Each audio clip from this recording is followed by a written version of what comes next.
to go over this sort of application to using that slope formula where it's presented just slightly differently.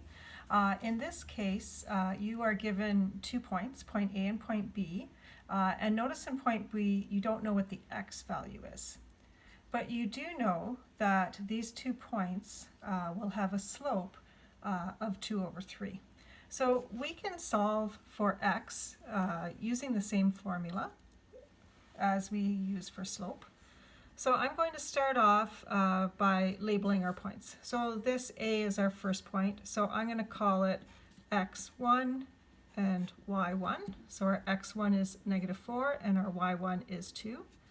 And point B, I'm going to call this x2 and y2. So the x is our x2 value and the 6 is our y2 value. And then, of course, slope is 2 over 3, and recall that we use the letter m to represent the slope. So I'm going to start off with the formula. So m is equal to the change in y. So we got y2 minus y1 over the change in x, which would be x2 minus x1. And then I am going to substitute in everything that I know. So I know my m. My m is 2 over 3. That was given in the question. So 2 over 3 is equal to. Then I want to subtract my y values. y2 minus y1 would be 6 take away 2 divided by, now let's fill in the values for the difference in our x's. x2 minus x1. Well, our x2 value is our unknown. We don't know what that is. So that's x minus x1, which is a -4. So minus a -4. I am now just going to simplify the numerator. 6 take away 2 I know is 4. And I can also simplify the denominator. When we put a minus beside a negative, we're subtracting a negative, that becomes a plus. So this is just x plus 4.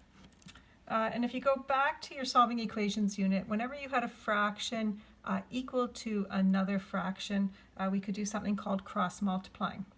And before I start cross multiplying, I do notice that there's a binomial on the bottom of this fraction, so I'm just going to put brackets around it. There's implied brackets already there, but we're going to just add them in to make sure that we keep that together.